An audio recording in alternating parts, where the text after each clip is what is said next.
All right, welcome back to Talk Tickers, everyone. We're diving into another earnings call today. Definitely. Always exciting to see what companies are saying. So for this one, we're going to be taking a look at Turtle Beach's recent earnings call for the fourth quarter and the full year of 2024. Yeah, lots to unpack there. They had a pretty busy year, it sounds like. Oh yeah, for sure. And I think they dropped some pretty interesting hints about what's to come too. So let's get right into it. What were some of the headline numbers that jumped out at you?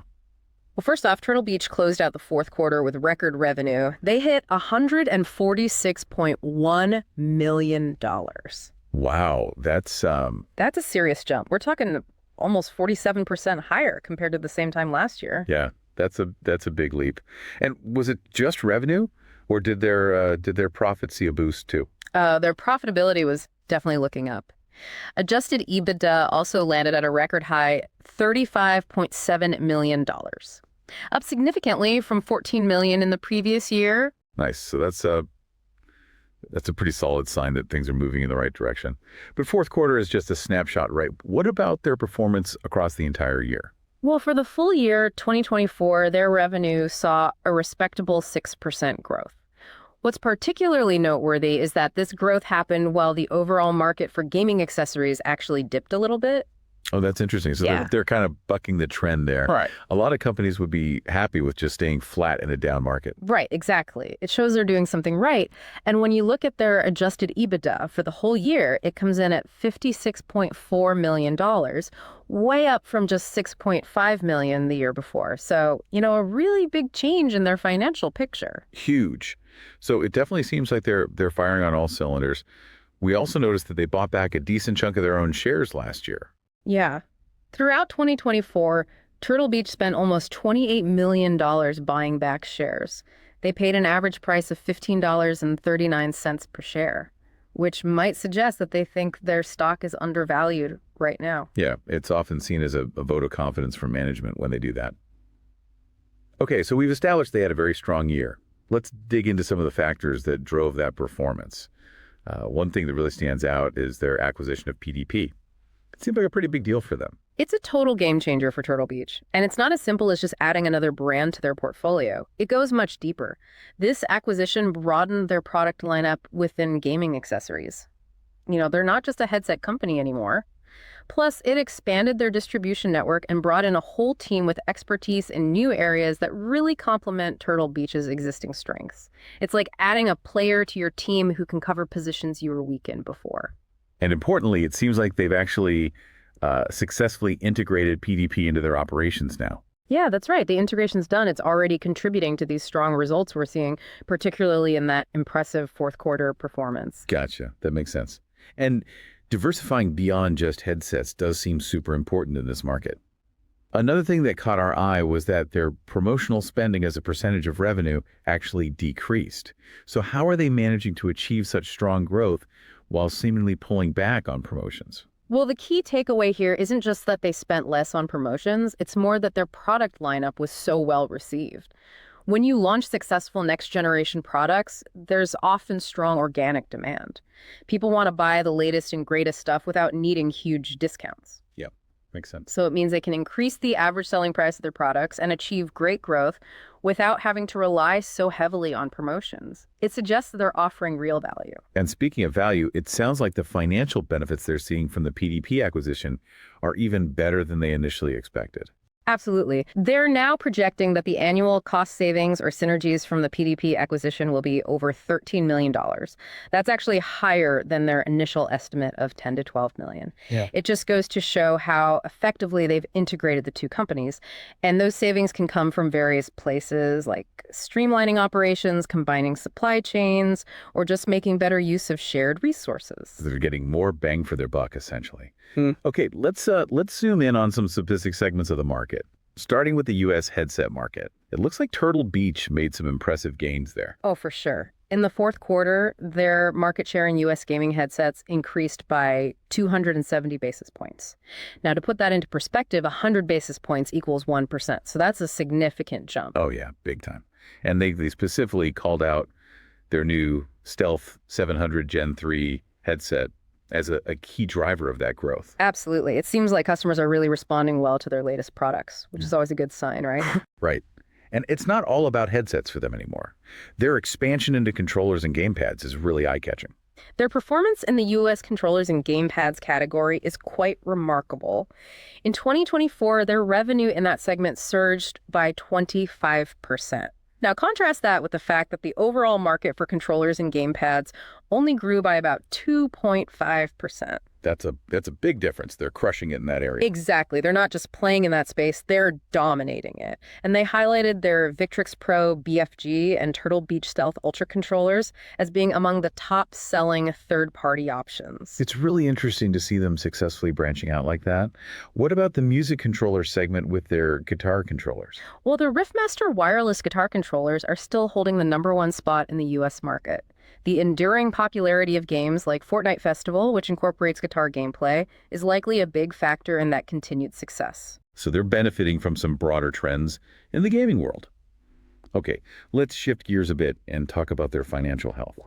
What can we learn from their debt and cash position at the end of 2024? So at the end of last year, their net debt stood at $85 million.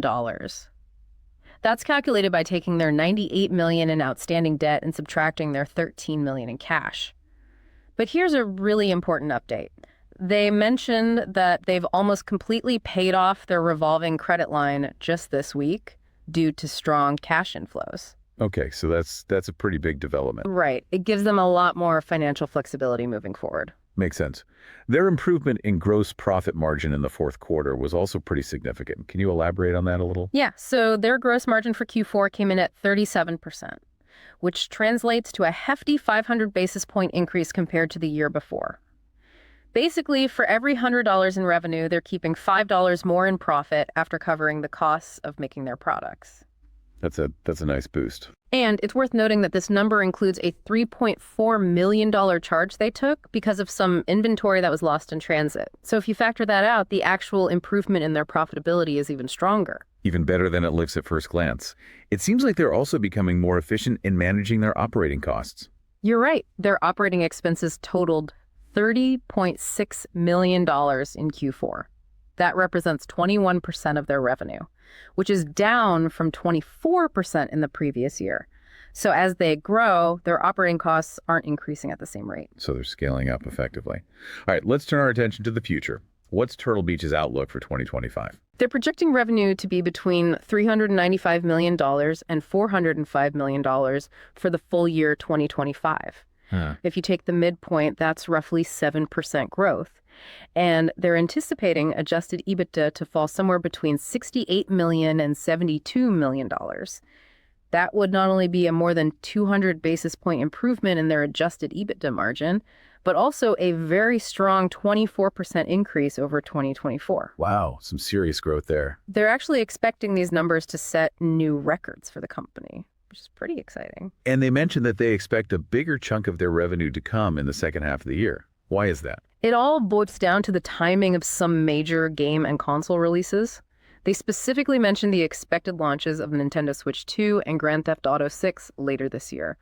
Those are huge titles that could drive a surge in demand for gaming accessories across the whole market. Yeah, everyone's been waiting for those. Those are going to be big. So because of that, they're predicting that the first quarter of 2025 will account for only about 15 to 16% of their total revenue for the year.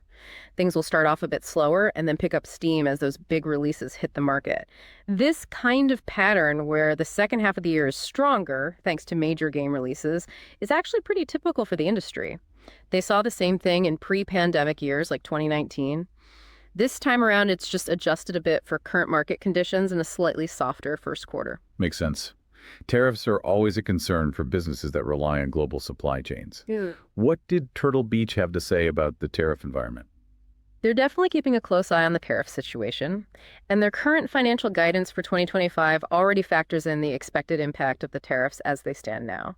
They did say that if any of those tariffs were to be removed, it could potentially boost their EBITDA by several $million. So there's a possible upside there if things change on that front. Okay, so tariffs are a potential swing factor. It's clear that Turtle Beach is trying to evolve beyond just being a headset company.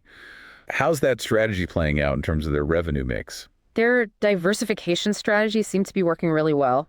They're predicting that over a third of their 2025 revenue will come from product categories other than headsets. And they expect that proportion to keep growing over time, which is a testament to their success in broadening their product offerings and expanding into new markets. So they're not putting all their eggs in one basket anymore. In terms of geography, where are they generating most of their sales these days? The majority of their revenue right now, about 70%, comes from the U.S. market. The UK and Europe account for roughly 25%, and Asia represents a smaller single-digit portion. Right, and last but not least, do they anticipate any further improvements in their operational efficiency? Yes. They're expecting to continue squeezing more value out of their operating expenses as they fully realize the cost synergies from the PDP acquisition.